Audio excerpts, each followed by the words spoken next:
Good morning, dear students. My name is Ferhan Mazher, and the subject today we are studying is Cambridge O Levels Mathematics. We call this Mathematics Syllabus D, and today we have set our hearts to solve a paper 2 of this subject. For this purpose, we have selected October November 2025 to paper. In this video, I am going to present you the solution of this paper. The paper and the marking scheme which we are using in this video, they are the property of the CAIE. So let's start the paper 2. This is October November 2025 to paper. The time allowed for this paper is 2 hours. The total marks for this paper are 100. The calculator is allowed in this paper. So let's start, and here we go. A formula sheet is also accompanying this paper. You can see the formulas, list of formulas. Here we have. So let's start. Question number 1 coming up on your screen. He says, work out. Give your answer correct to two decimal places. A 2 marks question. You just have to enter on your calculator 75.66 minus 40.23 equals to, and then divided by 2.19 equals to, and you will be able to get the answer. When you enter this, the answer is 16.18. 16.18 is the right answer, sir. So now we have the question number 2, and these are the scores for 12 students in a quiz. 16, 27, 20, 15, 25, 21, 10, 24, 35, 16, 32, 22. The first question is find the median, and in the B part they want me to find the range. So first of all, you need to arrange this open data. To arrange this open data, I will write the smallest number first. And so here we have, I have arranged the data. So 16, 27, 20, 15, 25. So I will arrange them 10, 15, 16, 16, 20, 21, 22, 24, 25, 27, 32, 35, because these are 12 numbers. So the two numbers in the middle of this data, there as you will add them up and you will divide with 2, you will get the median. So I will leave 1 2 3 4 5 numbers on the left side, 5 numbers on the right side. In the middle I have these two numbers 21 and 22. So I will add them up and the sum will be divided by the 2. So you will get 21.5. So the median of this data is 21.5. Now the range is the maximum x value minus the minimum x value in the data. So that will be 35. The maximum number of the x here is 35 and the minimum number here is 10. So it will be 35 minus 10, and that will be 25. So the range of this data is 25. So let's check 21.5 and 25. So our answers are right. So we have the next question, that is the question number 3. He says Adris has 5 kg of rice. He cooks rice for 12 people. He uses 75 gram of rice for each person. Work out how much rice Adris has left over. Give your answer in grams. Okay. So first of all, convert the 5 kg rice, which means in 1 kg we have 1000 grams. So 5 multiply 1000. From there, subtract 12 multiply 75 grams. So you will be able to find out how much rice are left. Very simple, straightforward question. So 5 multiply 1000 minus 12 into 75, and this will give you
Okay, so sorry for interruption, and so I hope you understand how we have done this. Question number 3.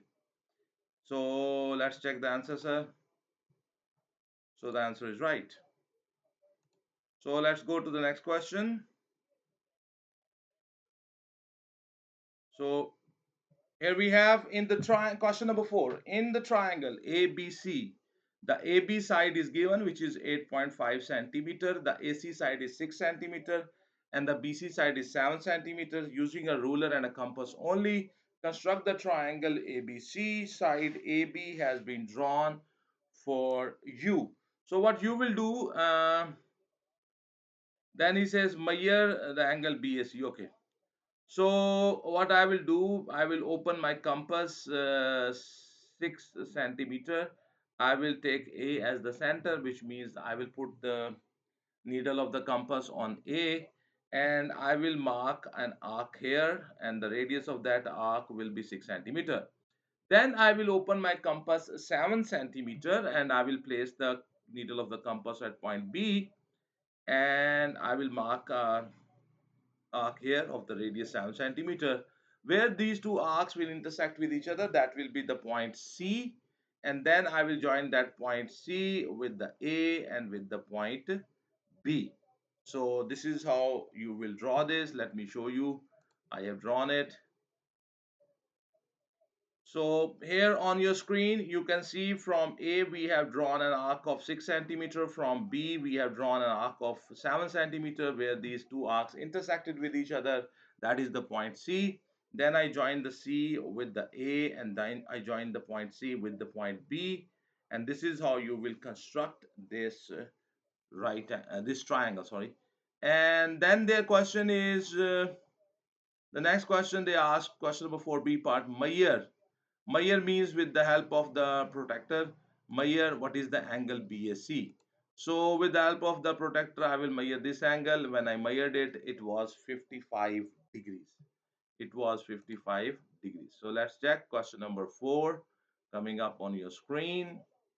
So here we have the question number 4. I hope you understand this. So we are done with the question 4. Now we are on the question number 5. It's A part. He says Sophia invests $400 in a saving account. The account pays simple interest at a rate of 2.8% per year. Calculate the total amount of interest Sophia receives at the end of 3 years.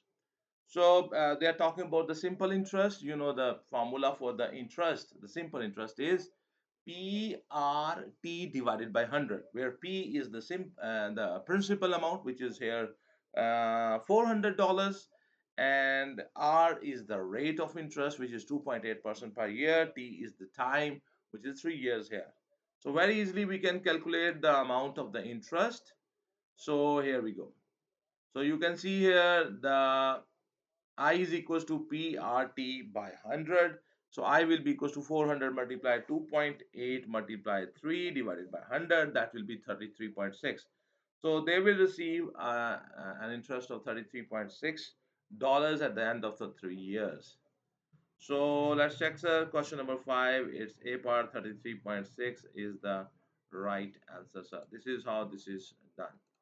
So then we have question number 5, and it's B part. He says Louis invests $400 in a different saving account that also pays simple interest. The rate of interest for this account is 0.4% per year, more than the rate for Sophia's account. Calculate how much more interest Louis receives each year than the Sophia receives each year. So they are talking about 1 year now. So the for Sophia, if we calculate the interest for 1 year, that will be the I equals to PRT by 100. 400 multiplied 2 point, her rate of interest was 2.8. So time is 1 year. So 400 multiplied 2.8 into 1 divided by 100. That's $11.2.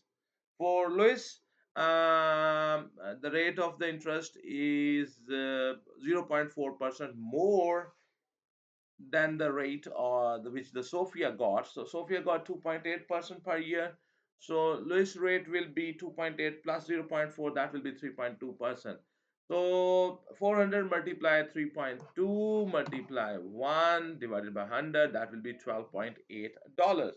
So the difference between the interest they got is 12.8 minus 11.2, and that will be 1.6. So the difference of the interest will be $1.6. So $1.6 is the right answer, sir. This is how this question is done. So we are done with the question number 5. So on your screen now the question number 4 is showing up. It's question number 6 is showing up, sorry. The scale of a map is 1 ratio 5000. The length of a path on the map is 8.3 centimeter. Work out the actual length of the path. Give your answers in meters. So the RF of the map is given. It's a ratio, okay. So basically this is the map ratio, the actual, and you know the if on something is 1 on the map, in actual it is 5000.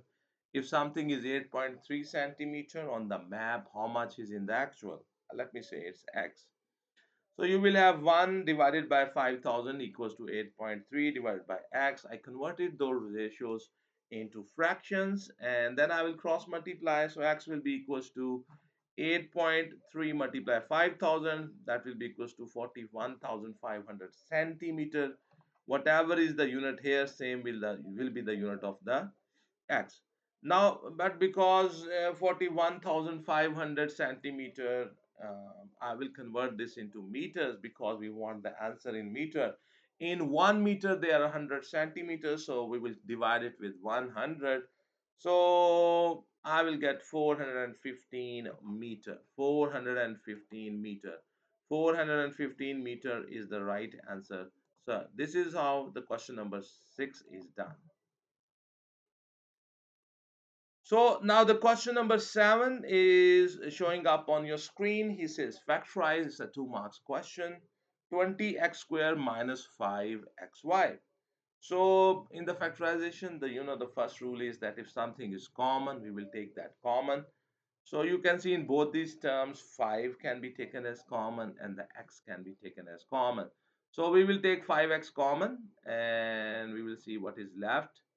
So you can see here 5x is taken common. When you divide 20x squared with the 5x, you get 4x. When you divide minus 5xy with the 5x, you get minus y. So the answer is 5x bracket 4x minus y bracket close. So our answer for the A part, question number 7 is right, sir. This is how this is done.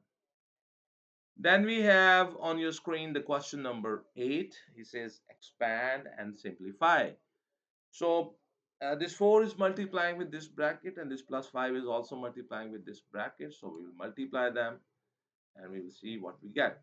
So we will have 12x plus 8 plus 5x plus 5. So 12x plus 5x, that's 17x, plus 8 plus 5, that will be plus 13. So the answer is 17x plus 13. So the answer is right, sir. This is how the question number 8 is done. So let's go to the next question. So here we have the question number 9 coming up on your screen. He says the diagram shows a regular pentagon and a regular hexagon joined along one edge. Find the value of the x. Okay, so here you have a pentagon, here you have a hexagon. So in the pentagon, because it's a regular pentagon, so very easily I can find out this angle. This is the internal angle of a regular pentagon, and I can easily find out the internal angle of a regular hexagon. So you know that 180 bracket start n minus 2 bracket close divided by n. This is the formula for finding the internal angle of any regular polygon. So we will find the internal angle of the pentagon, then we will find the regular angle, internal angle of regular hexagon, and internal angle here, and this x. When you add them up, their sum will be 360. From there, you will be able to find out the value of the x. So it's how many marks do we have? 3 marks question. So let's do this. Okay, so here we have the solution for this. Okay, so let me call this alpha. Internal angle is equal to 180 bracket n minus 2 bracket close divided by n. So alpha will be equals to 180 because pentagon, regular pentagon. So in the place of n, I will put 5. So 180 bracket 5 minus 2 bracket close divided by 5. So the answer will be 108. So this angle will be 108. In the same way, let me call this angle as beta. So the beta will be equals to 180 bracket 6 minus 2 bracket close divided by 6, and that will be 120. So this angle here is 108, this angle beta here is 120, and this x angle I want to find out. The sum of these three angles will be 360. So alpha, x plus alpha plus beta will be equals to 360. So x plus 108 plus 120 will be equals to 360. So x will be equals to 360 minus 228, and the x will be equals to 132. So the x is 132 degrees. So let me check. The question number 9, you can see the answer is 132. Our answer is right. This is how this question is done. I hope you can see the whole question. Okay, so let's start the next question. The next question coming up on your screen is the question number 10. Here, column vector is given. The A is minus 3, 4, and the B column vector is 8 and minus 2. The first question is very simple, A part. He says find the workout 3A minus B. So if you want to find out 3A minus B, very simple, straightforward calculation. So here we have. So 3 and the column vector minus 3 4 minus and the column vector 8 minus 2, so it will become this 3 will multiply with both these members, so you will have minus 9 and 12 minus, and in this bracket we will have 8 and minus 2. So minus 9 minus 8, that's minus 17, then you have 12 minus minus 2, that will be 14. So this is how you will solve the A part of the question number 10. So the answer is minus 17 and 14. Our answer is the same, sir. Okay, then they want me to find out the magnitude of the A plus B. So first of all, it's a 3 marks question. So first of all, I will add A and B. I will get a column vector, and then I will find out its magnitude. Now, the first of all, A plus B. So A is minus 3, 4 plus B is 8 minus 2. So you will have 5, 2. So I will find the magnitude. The magnitude is x square plus y square square root on it. So you will have 5 square plus 2 square, 25 plus 4, that's 29. And when you will take its square root, it will be 5.39. So here we have the B part. Our answer is 5.39. 5.39 is the right answer, sir. So this is how you will do the question number 10, and it's B part. So the next question showing up on your screen is question number 11. He says a factory makes batteries. A batch of 2000 batteries are tested and 28 are found to be faulty. The factory makes 125,000 batteries. Calculate the number of these 125,000 batteries that are expected to be faulty. So out of 2000 batteries, 28 are faulty. So out of 125,000 batteries, how many will be faulty? That is the question. So very simple, straightforward question. So it will be 28. It will be, let me, yeah, here we go. 28 divided by 2000 and multiply 125,000. So you will get 1750. So there will be 1750 faulty batteries. So this is question number 2. This is how question number 11. This is how this is done. Our answer is right, sir. So let's go to the next question. The next question on your screen, the question number 12, and it has two parts. He says, write 372,000,000 in the standard form. The decimal is right now here, so I will move this decimal 1, 2, 3, 4, 5, 6, 7, 8. 8 steps to the left. So it will become 3.72 because you move the decimal to the left, so the 10 will have a positive power. So 3.72 multiply 10 raised to power 8. We read it like this: 3.72 expo 8. So this is how you convert this into the standard form. We try to make this number here, it must be more than 1 but less than 10. More than 1 but less than 10. Okay. Then, okay, so our answer is this, and you can see the answer is right. That is question number 12. Okay. Then we have the question number 12, it's B part. He says work out 2.21 into 10 raised to power 5 divided by 6.5 into 10 raised to power 6. Give your answer in the standard form. Give your answer in the standard form. So, what I will do, we will divide uh, 2.21 into 10 raised to power 5 divided by 6.5 into 10 power 6. So when you divide 2.21 with the 6.5, you get 0.034. Uh, when you write this whole thing on your calculator, 2.21 expo 5, write this in your calculator, divided by 6.5 expo 6, you get 0.034. So then I will convert this into the standard form. So this will become 1 and 2. So because I moved the decimal 2 steps to the right, so the power will become minus 2. 3.4 expo minus 2. 3.4 expo minus 2 is my answer. I have directly divided 2.21 expo 5 with the 6.5 expo 6, and we got this answer, sir. So the answer is 3.4 expo minus 2, which is right, sir. I hope you understand.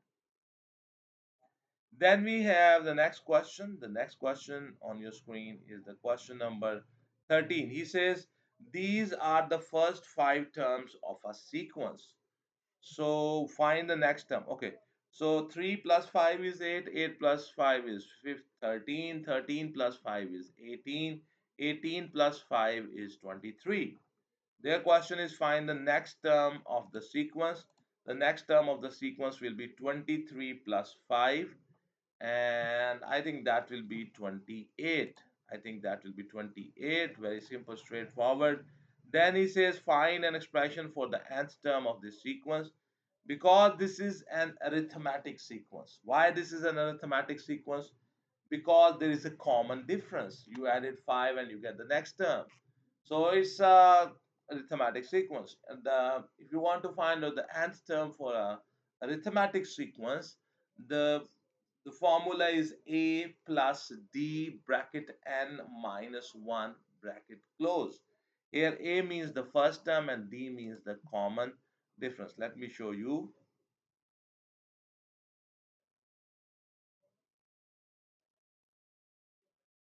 So the answer, the next term is 28. By mistake I wrote here. Okay.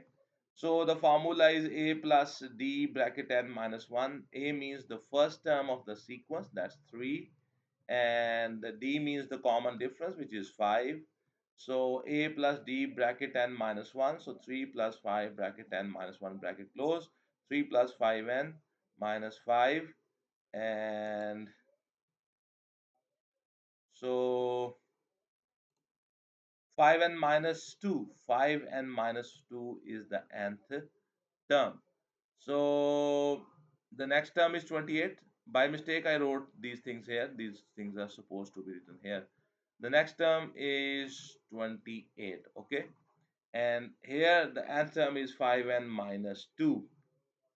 Okay. So let's check. Okay. Then they have asked us a question. He says, this is the B part. He says that A Tn is the nth term of a different sequence. These are the first five terms of that sequence. Okay. So if you look at carefully, look at these denominators. Look at the denominators. This is 2 square, this is 3 square, this is 4 square, this is 5 square, this is 6 square. Here it is n plus 1 is square, because in the first term it's 1 plus 1 is square. Then the second term it is 2 plus 1 and it's square. And in the third term is 3 plus 1 is square. So the nth term will be n plus 1 whole square. If you look at the numerators, let me show you. The numerators are exactly this sequence. Its nth term we already know. Okay. So we can say here we have two sequences. One is in the numerator and the other one is in the denominator. The sequence in the numerator is the same as in the first part. So its nth term I know, that's 5n minus 2. And the sequence in the denominator, that's 4, 9, 16, 25, 36. It is 2 square, 3 square, 4 square, 5 square, 6 square. So it's a n plus 1 whole square. So it's 5n minus 2 divided by the n plus 1 whole square. So I hope you understand this. Now we know the nth term. They want me to find out the 25th term. The 25th term I can very easily find out. In the place of the formula where I have found the nth term, I will replace it with the 25 and will be substituted with the 25. So 5 multiplied 25 minus 2 divided by 25 plus 1 whole square. So you will have 125 minus 2 in the numerator. In the denominator you will have 26 square. In the numerator you will have 123. In the denominator you will have 276. So 123 divided by 676. That's the 25th term. So I hope you understand this. Let me show you the whole thing. So this is the whole of that question. So let's go to the next question.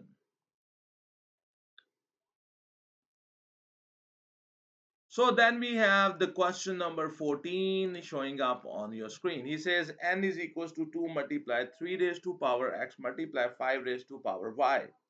The lowest common multiple, which is called the LCM of n and 360, is 16,200. Find the value of the x and the value of the y. So we want to find out the value of the x and the value of the y, and it's a 2 marks question. So means this part is of 2 marks. So let me show you. We are talking about the LCM. Okay. So we need to prime factorize this. Okay. So I will prime factorize 360. The n's prime factors are already given here. 360's prime factors are 2 cube multiplied 3 square multiplied 5.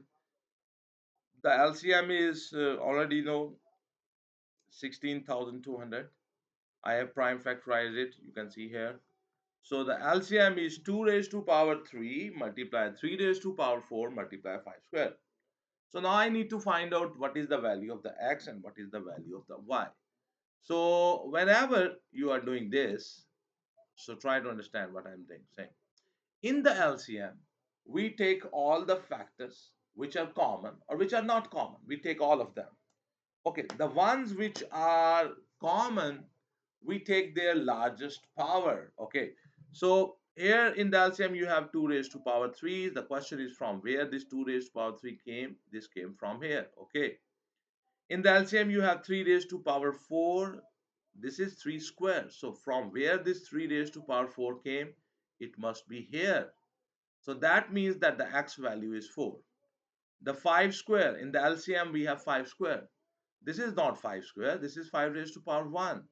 So 5 square came from here. So that means this y is 2. It's a conceptual question, and that means the x value is 4 and the value of the y is 2.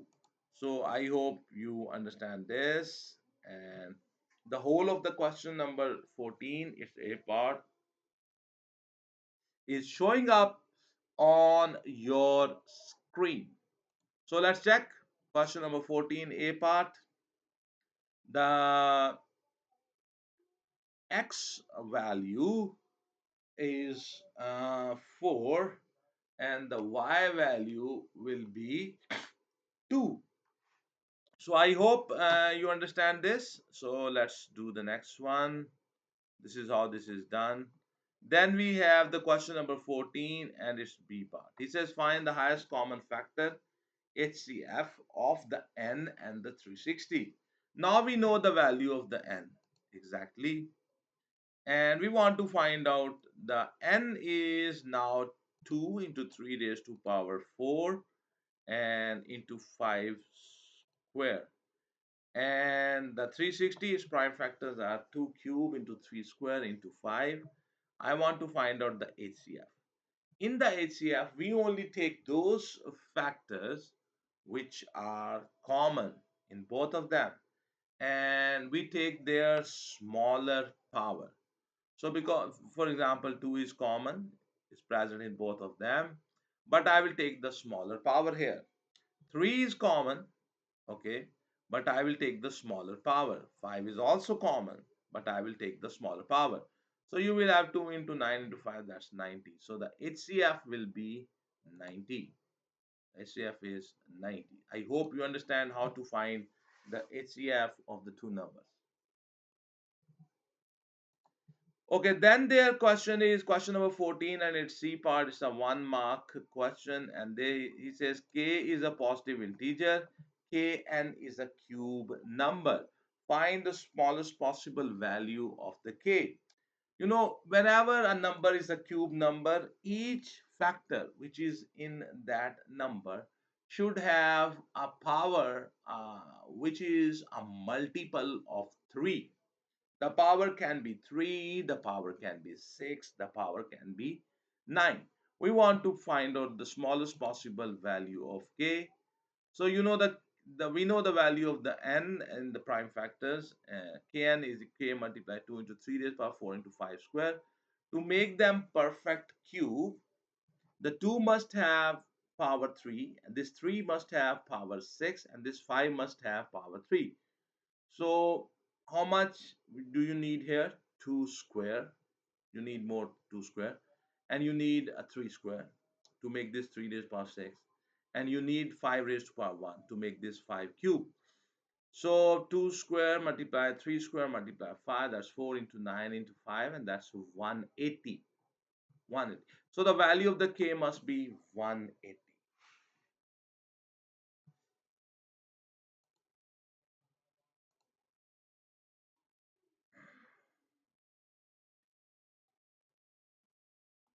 We have question number 5 on your screen. He says the mass of a bag of potatoes is 2.5 kg. Correct to the nearest 0.1 kg. So you take this 0.1 kg divided with the 2 and you will get 0.05 kg. If you add 2.5 kg, plus 0.05 kg, you will get the upper bound, and 2.5 minus 0.05 kg, you will get the lower bound. This is right on the upper bound, lower bound for the mass of a bag of potato. So very simple, straightforward question. So the method is like this. I always do it like this.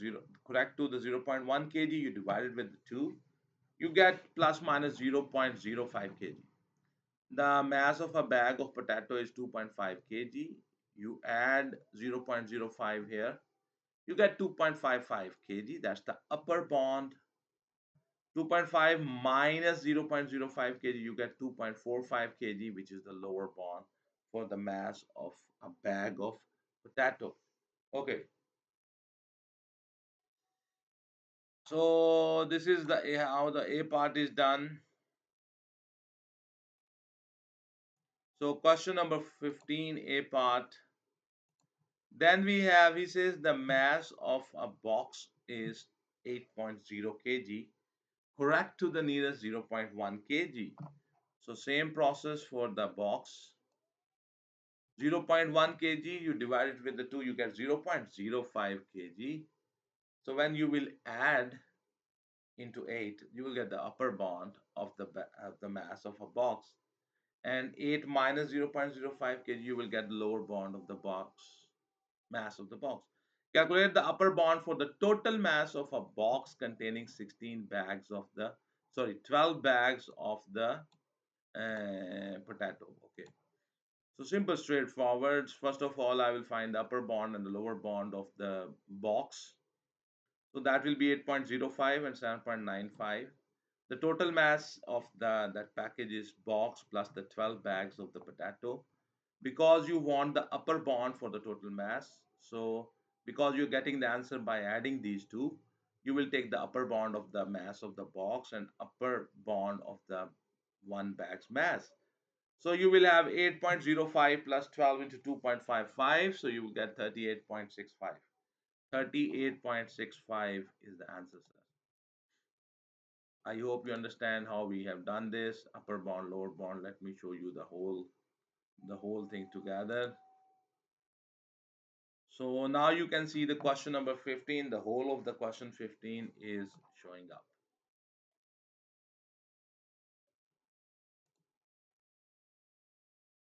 So on your screen now we have the question number 16. He says the population of a town decreases approximately exponentially at a rate of X% per year. The important thing is exponentially, and it's decreasing. So the value is depreciating.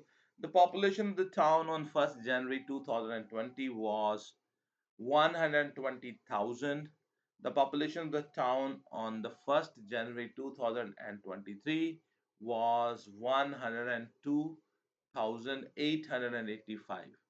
Find the value of the x. It's a 3 marks question, and this is the new topic which has been added into the syllabus of the Cambridge O Levels Mathematics Syllabus D4024, exponential decay. So this is the formula which we use, and P means the starting value, R means the rate of depreciation, and here remember we have put a negative sign. T means how many intervals. There are 3 intervals. So the the amount after the depreciation is 102,885. At the start it is 120,000 and bracket 1 minus x by 100 raised to power 3. So take this to the other side, it will divide there. So you will get 0.857375 equals to 1 minus x by 100. Take the cube root on both the sides. So you will have 1 minus x by 100 equals to 0.95. So take this to this side, this bring this to this side. So 1 minus 0.95 equals to x by 100. So you will have 0.05 equals to x by 100, cross multiply. So x will be equals to 100 into 0.05, and that is 5. So the value of the x is 5. The value of the x is 5. This is the new topic which has been added into the syllabus, exponential decay. This formula, you remember, this is the same formula, almost the same formula as we used to found the compounded amounts. But here we have negative. Why put a negative? Because the population was decreasing exponentially. Okay, so then we have the question number 16. It's B part. He says after the 1st January 2023, the population of the town starts to increase exponentially at a rate of 1.6% per year. Find the year in which the population on the 1st January first becomes more than 120,000. Okay, so after the January 2023, the population started increasing exponentially. So after how much years, on which year the population will cross 120,000? Okay, so this is the formula. Compounded amount is equals to P bracket 1 plus, because now we are increasing, that's why I put a positive sign here, R by 100 raised to power 3. So this, after some years, they want the population to be 120,000. And the present population, I mean that on 2023 1st January, 102,885 bracket 1 plus 1.6 divided by 100 raised to power t. I don't know how many years. So bring this to this side, you divide them, you get 1.166, and that's equals to, when you add these, you get 1.016 raised to power t. Now we will do the hit and trial. Okay. If you have studied add maths, you know that we can apply the log, but in O levels we have not studied the logs. So the power, the exponent here is variable, and I want to find out. So I'm going to do the hit and trial. So the first number which I tried, I will try to put numbers like in the place of t. I will put 1, I will put 2, 3, 4, 5, 6, 7, 8, 9, 10. I'm checking that when I will get this answer. Okay. So I did it in my rough work, but when I put 1.016 raised to power 9, I get 1.1535, very close to this number. Okay. Then I tried 1.016 raised to power 10 and I get 1.17. I cross this. So that means that the t value should be 10 because I want to cross this number. So the t value is 10. So this happened on 2023. So after 10 years, this will happen on 2033. A very tricky question. This is the new topic which has been added into the mathematics syllabus, D syllabus, and it's a little tricky thing. You can get the value of the x if you have studied the add mass with the help of the log as well. But in O levels, we are trying with the hit and trial method. In the place of t, we substitute 1, we substitute 2, we substitute 3, 4, 5, 6, 7, 8, 9, 10, 11 until we cross this number. Okay.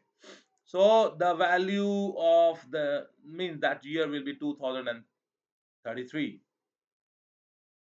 So here we have the solution. The marking scheme is also showing up on your screen.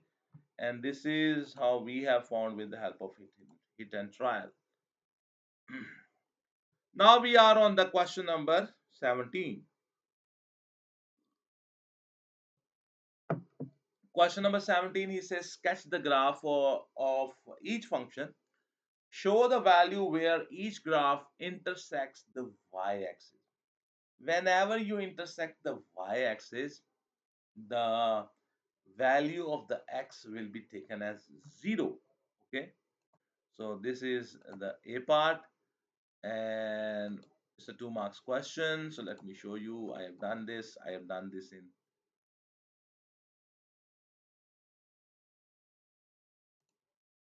y is equal to x cube minus 3. Okay. So the y-intercept, you will put x is equals to 0. So y equals to 0 cube minus 3. So minus 3. So when the x is 0, the y will be minus 3. So when the so let me find the x-intercept. They did not ask us to find the x-intercept. So x, put y equals to 0. So 0 equals to x cube minus 3. So x cube equals to 3. So x will be equal to 1.442. So the basic shape of the cube is this. So how I know why this is going downward? Because in the place of the x cube, if I will put negative numbers, the larger the negative means minus 2, minus 3, minus 4, minus 5, the, the smallest the value of the y I will get. When I will put the positive numbers in the place of x, my graph will go up, up, up, up, up, up. So this is the basic shape of that graph. The important points are these two, and understanding that the positive values will bring this graph upward and the negative values will take this graph downward. So this is how you will draw this graph. Okay. So on your screen, you can see the question number 17A part. It's a good question, A part. Okay, now we are going to do the next one. Here we go, the next one, sir. Question number 17, B part, a 2 marks question. So we have to sketch this graph. First of all, I want to find out the y-intercept. If you want to find out the y-intercept, so what will happen? In the place of x, I will put 0. So when I will put in the place of x0, that will be 3 raised to power 0, which means 1. So when your x is 0, the y will be 1. No matter how small negative values you put in this equation, you will never get 0. Okay, the y value will be never 0. But if you put the positive values, the big values here, the graph, the answer will be bigger and bigger and bigger and bigger. So this will graph will go like this, up in the positive values. In the negative values, this will come close, close, close, close, but it will never touch this line y equals to 0. So this is the shape of this graph. It's a 2 marks question. Let me show you from the marking scheme as well. So, my dear students, October, November 2025, 402422 paper, question number 17, B part, its marking scheme is showing up on your screen. So, I hope you understand this. It's a 2 marks question. So, next is the question number 18. He says the equation of the line L, this is the line L. Its equation is y equals to x by 5 plus 3. He says write down the gradient of the line L. You know, it's a very simple 1 mark question. If equation of the line is given, then how you find the gradient of that line? You make that y alone, you make the y subject of the formula, and then whatever is the coefficient of the x, that is the gradient of that line. So you see, the gradient of that line will be the coefficient of the x when the y is positive and alone. So that gradient will be 1 by 5. Let me show you. I have shown here. This is the table which I drawn to make it easier. Okay. Okay. So here we have. So the y is equals to 1 by 5 into x plus 5. So the gradient is 1 by 5. The gradient is 1 by 5. Okay. Then they say the line M is parallel to the line L. The line M crosses the x-axis at the point A and the y-axis at the point B. The coordinates of the point A are 15, 0. Show that the coordinates of the point B are 0, minus 3. Okay. So we have to find out the, okay. So because the line M is parallel to the line L, so the line M will have the same gradient as the gradient of the line L. The gradient of the line L is 1 by 5. So the line M will also have the same gradient. The line M is passing through the point A whose coordinates are given, which is 15, 0. So I can find the equation of the line M. Once I know the coordinate of the line M, then I can find the point gradient, the coordinates of the point B, because B is the point where the line M crosses the y-axis. So equation of the line M will be y minus y1 equals to M bracket x minus x1. So I'm taking the point A, which is y1 will be 0, x1 will be 15. The gradient of the line M is 1 by 5. So you will have y equals to 1 by 5x minus 3. At the y-intercept, you know, the B is the point where that line M crosses the y-axis. So this is the y-intercept. So when the y-intercept happens, the x is 0. So in the place of the x, I will put 0. So you will have y equals to minus 3. So the coordinates of the point B are 0, minus 3. And this is what we have to show. Okay, then we have the next question coming up on the screen. He says, the line N is the perpendicular bisector of the line joining the point A and B. This word perpendicular bisector. Okay, the line N crosses the x-axis at the point C. Find the coordinates of the point C. So the line N is the perpendicular bisector of the line joining the point N. So first of all, I'm going to find out the equation of the perpendicular bisector of the line AB, and then I will see when it crosses the x-axis what will be the coordinates of that point. To find the perpendicular bisectors equation of the point A and B, first of all, I need to find out the midpoint of the AB. So midpoint of the AB, the formula is x1 plus x2 divided by 2 comma y1 plus y2 divided by 2. So it will be 15 plus 0 divided by 2 comma 0 minus 3 divided by 2, and that is 7.5 comma minus 1.5. So that is these are the coordinates of the midpoint. Now I will find the gradient of the AB. That we already know the gradient of the AB because that's line M. Its gradient is 1 by 5. The gradient of the perpendicular to the AB will be the reciprocal to this gradient, and the sign will be changed. So the gradient of the perpendicular will be minus 5. The coin of the line N, which is the perpendicular bisector of the AB, will be y minus y1 equals to m bracket x minus x1.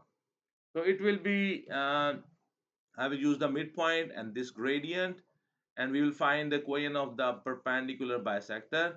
So you will have y minus y1 equals to m bracket x minus x1, y plus 1.5 equals to minus 5 bracket x minus 7.5. So you will have y plus 1.5 equals to minus 5x plus 37.5. So y is equals to minus 5x plus 37.5 minus 1.5.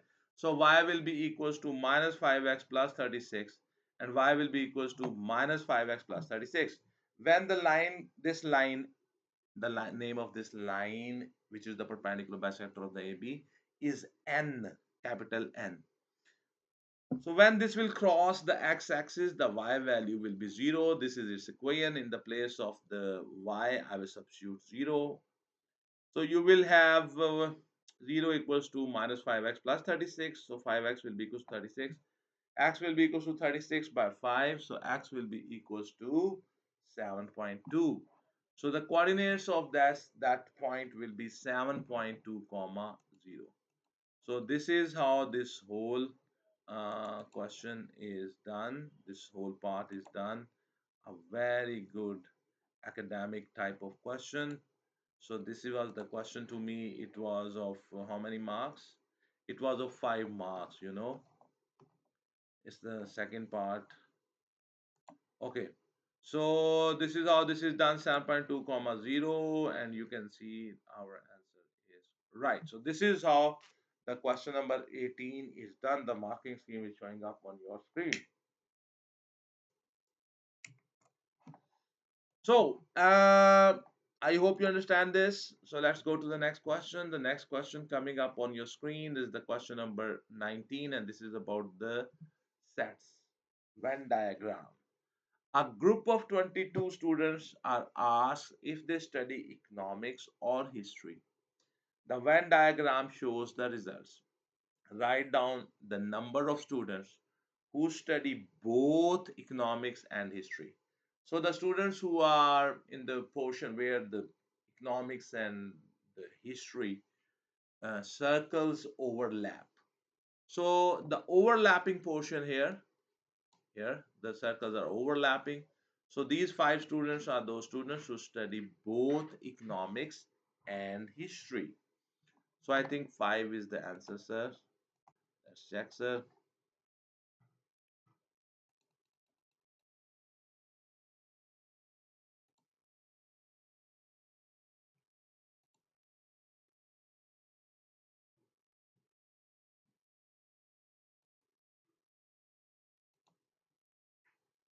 Then question number 19 B part. He says find this small n, that means how many members are there in the E intersection H complement.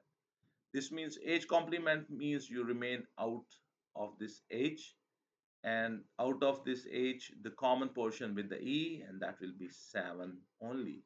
So there are 7 members in that portion.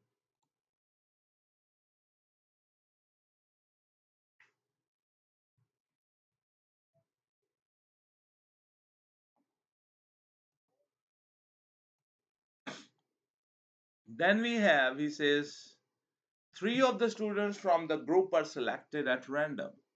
Find the probability that they all study history.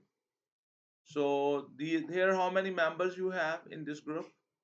22 students. So three out of these 22 are selected and they all study history. The people who study history are 4 plus 5, 9. So the first person is of history, that chance is 9 by 22, multiply. The second person is also of history. Now the history person decreased by 1 and the total is also decreased by 1. So it will be 8 by 21 minus. Now the third one is also studying history. So the history 7 divided by 20. So you get 3 by 55. Let's check. 3 by 55. Answer is right, sir.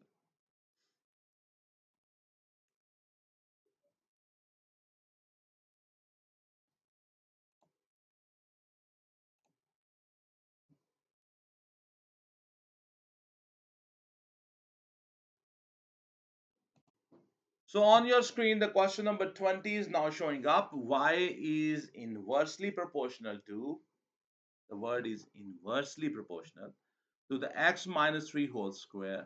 Y is equals to 4 when the x is equals to 3. Find the value of the y when the x is equals to minus 2.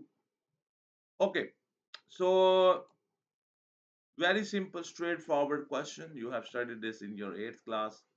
The directly proportional, the chapter, the name of the chapter is variation. And let me show you. Okay, so here we have y is proportional to 1 by x minus 3 whole square. Y will be equals to, when you convert this proportional sign into equal sign, you introduce a constant here. So the k is the constant here. So y is equals to k by x minus 3 whole square. A value, a set of values is given. Y is equals to 4 when x is equals to 7. Put those values here. So 4 is equals to k by 7 minus 3 whole square. So 4 equals to k by 4 square. So k is equals to 4 multiplied 16. So k is equals to 64. So the formula will become y equals to 64 divided by x minus 3 whole square. The question is, find the value of the y when the x is equals to minus 2. So in the place of this x, I will put minus 2. So y is equal to 64 divided by bracket minus 2 minus 3 bracket close whole square. So 64 divided by minus 5 whole square. 64 divided by 25, that's 2.56. So the y value will be 2.56. The y value will be 2.56 and the marking scheme is showing up on your screen. This is our solution. The answer is right, sir. I hope you understand this. That was a 3 marks question. Then we have the question number 21. He says solve the equation.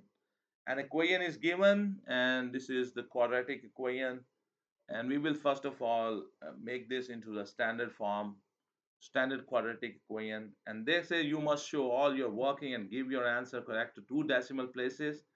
And I hope this is of this is a 6 marks question. Okay, so we will apply the quadratic formula and we will solve it. Okay, so let me show you very simple straightforward question. Here we have this. Okay, so 2x plus 1 divided by x plus 4 is equals to, I will take this 5 to the other side, x minus 5. Now one fraction here equals to, and this portion here, I will bring this here. These two brackets will then multiply. So you will have 2x plus 1 equals to bracket x minus 5 and the other bracket x plus 4. These two brackets are multiplying. So 2x plus 1 equals to x squared plus 4x minus 5x minus 20.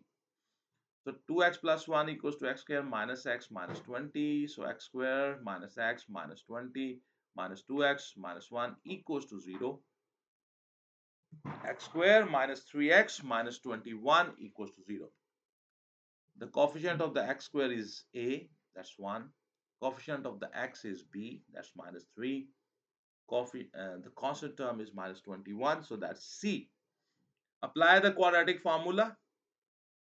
So we will apply the quadratic formula, which is x is equals to minus b plus minus under root b square minus 4ac divided by 2a.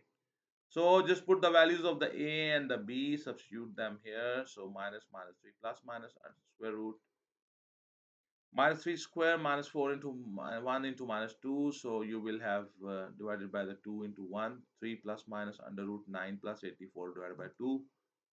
So you will have 3 plus under root and plus minus under root 93 divided by 2.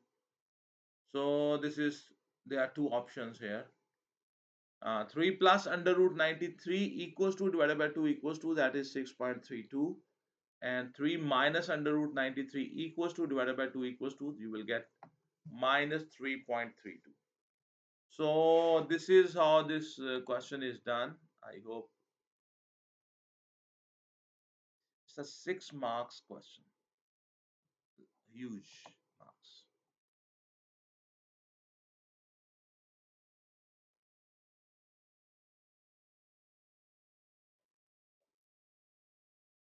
So the marking scheme of the question number 21 is showing up on your screen. This is the solution of that question.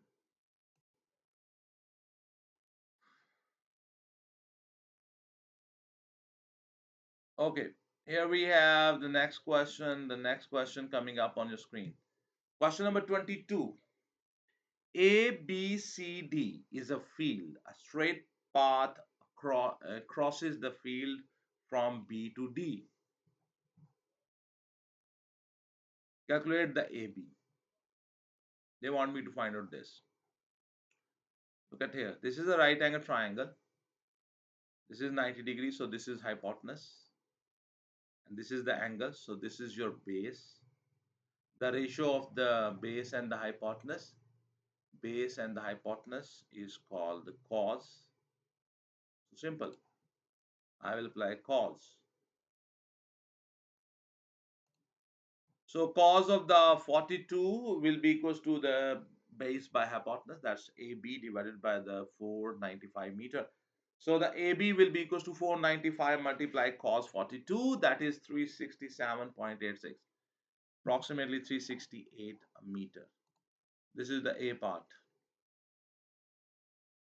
Approximately 368 meter. This is how this is done. Simple, straightforward. Now I know this value AB. Okay, then they say show that the angle BDC is 61.5 degrees correct to the one decimal place. So the angle BDC. So basically they are talking about this angle.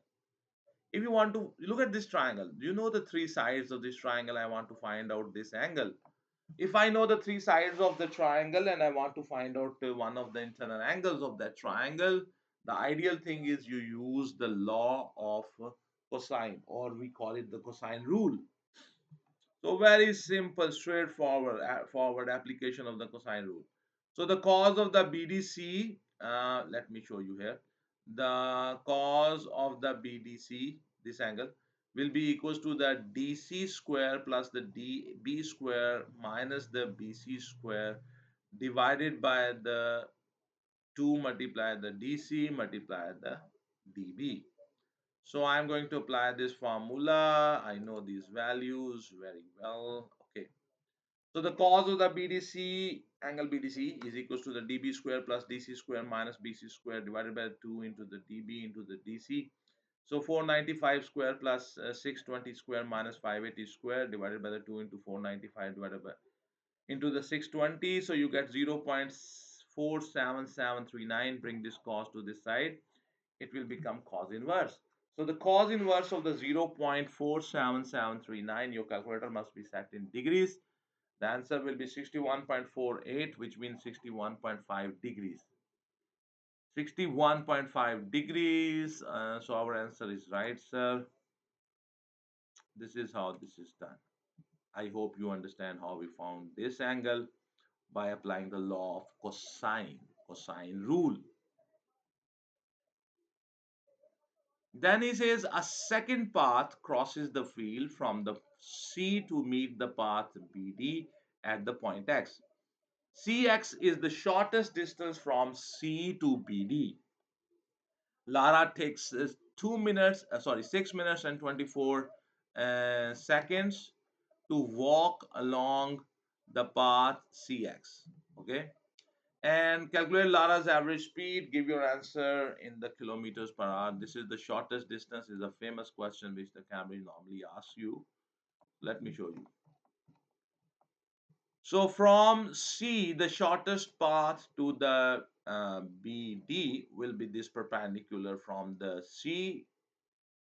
So this is the CX. I want to find out if I know this angle, I know this. This is a right angle triangle. This is hypotenuse. This angle is given, and I want to find out this perpendicular. So very simple. I can find this distance. Okay. So that's why I have applied here. Uh, okay. So sine of the 61.5 is equals to the perpendicular divided by the hypotenuse. So that's Cx divided by the 620. So the Cx will be equals to 620 into the sine of the 61.5. So Cx will be equals to 544.85 meter, 87 meters, sorry. So once I know the value of that distance, Cx, because that is in meters, I will convert this into kilometers by dividing it with 1000.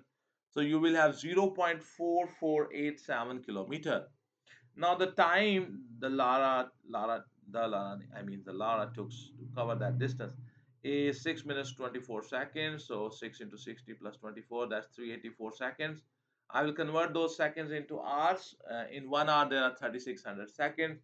So 384 divided by 3600. So that's 0.107 hours. So which is 3.1 kilometer. Then I can find out the speed. The average speed is the distance traveled by the time taken. The distance is 0.54487 kilometer. The time taken is 0.107 hours. So when you divide them, you get 5.09, which is 5.1 kilometer per hour. So this is how this is done. Let me show you the whole question. So now the whole of that part is showing up on your screen. My answer is 5.1 kilometer per hour. So this is how the question number 22 and its C part is done. The marking scheme is showing up on your screen. So this is how this has been done. I hope you understand this. Okay, the next question coming up on your screen is the question number 23. So here we have. He says that the diagram shows a shaded area in a large circle center O. The radius of the large circle is 10. Okay. There, so that means this side OC is 10. Okay. And then he says O. Then they say the OAB is a sector. OAB is a sector of a small circle center O. The radius of the small circle is 7 centimeter. So OA is 7, OB is also 7, and this angle here is 103. We can also find this angle, and then divide with 2, you can get this angle, this angle. Okay. So this is 7 and this is 10. This is 7 and this is 10. C is on the circumference of the large circle, and the AC and the AB both are equal to each other. So this side and this side is also equal to each other. Calculate the percentage of the area of the large circle that is shaded. Okay, it's a 5-mark question. Okay, so very simple, straightforward question. 360 minus 130, you get this angle. Then divided with 2, you get this angle. Then find the area of this triangle, find the area of this triangle, find the area of this sector, add them up, find the area of the big circle, and then you can write the shaded area divided by the total. So here we have, first of all, alpha plus 130 equals to 360. 2 alpha is equals to 360 minus 130. 2 alpha is equals to 230. Alpha is equal to 230 divided by 2 alpha is equal to 115. Now the area of the sector, this sector, its radius is 7, its angle at the center is 130. So I can find the area of this sector, and let me call it A1, that is theta by 360 pi small r square. So 130 divided by the 360 multiply pi 7 square, That's 55.59 centimeter square. So area of this sector is 55.59. Then I will find the area of this triangle. This triangle, I know this is 7, I know this is 10, I know this angle here alpha, that's 115. So I can find the area of that triangle. The area of the triangle O AOC will be 1 by 2 into the OA into the OC into the sine of the alpha. So 1 by 2 into 7 into 10 into sine of 115, and that will be 31.72. The shaded area will be the area 1 plus the 2 times the area of that triangle, because there are two such triangles, this one and this one and this sector. So we will have 55.59 plus 2 into 31.72, and that will be 119.03. The area of the full circle will be pi r square, so that is pi into 10 square, that is 314.2. Now their question is find the percentage of the shaded area. So the shaded area is 119.03, and the total area of that full circle is 314.2. Multiply 100, you get 37.9. 37.9. So let me reduce the size so you can see the whole solution together. So the answer is 37.9%. So let's check, sir, if our answer is 37.9% is the right answer, sir. So the marking scheme. Question number 23, the marking scheme is showing up on your screen. You can pause the video. This is how the question number 23 is done. It's a 5 marks question, sir.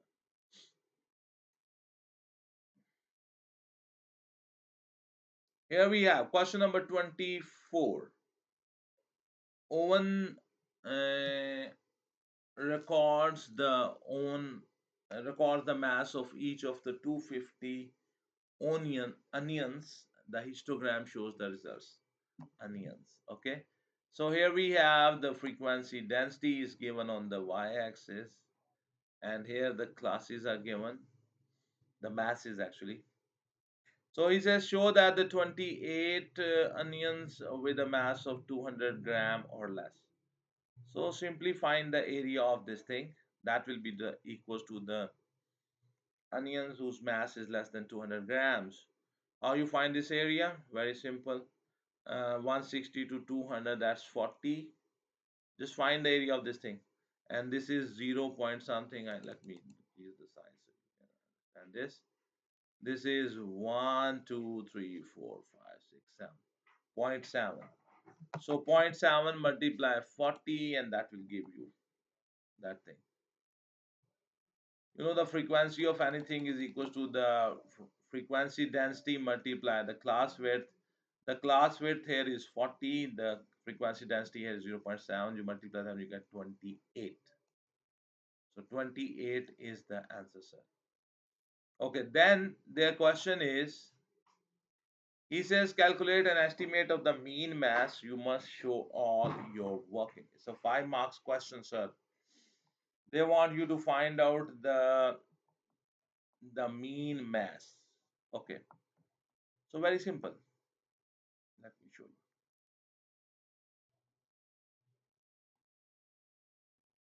Find the area of this, that will be the frequency 1. Find the area of this, that is frequency 2. Find the area of this, that will be the frequency number 3. Find the area of this, that is the frequency number 4. And we will find the mid values of each class, that will be the value for the x, and then we will multiply them fx, and the mean is summation fx divided by the summation. So the mid values for this class, it's 180. The mid value for this class is 210. Mid value for this class will be 230. The mid value for this class will be here, that is 270. So these are the mid values. You can see I 180, 210, 230, 270. The frequency of the each class, how do we find the frequency? I found the area of this. This is 20 multiply 3.9. I think I have shown here somewhere. I don't know, I have not shown here, but I can tell you. how we found the frequency. So the first class is frequency is 28, then we have 78. This is 20 multiply 4.5. So you get this. Then you have, sorry, you got this 90, okay. Then you have, this is 60 multiply 0.9. So you got 54. This is x value, this is f values. You multiply these two with each, that is fx. Frequency multiplied x. So you get 180 multiplied 28, 210 multiplied 78, 230 multiplied 90 equals to this. 270 multiplied 54, you get this. The mean is summation fx divided by the summation f. You add them up, all of them, and you divide it with the summation f. You add this row. I said row. This column, sorry. Okay, so 56700 divided by 250, you get 226.8. 226.8 is my answer, sir. You can see the marking scheme here. Okay, here we go.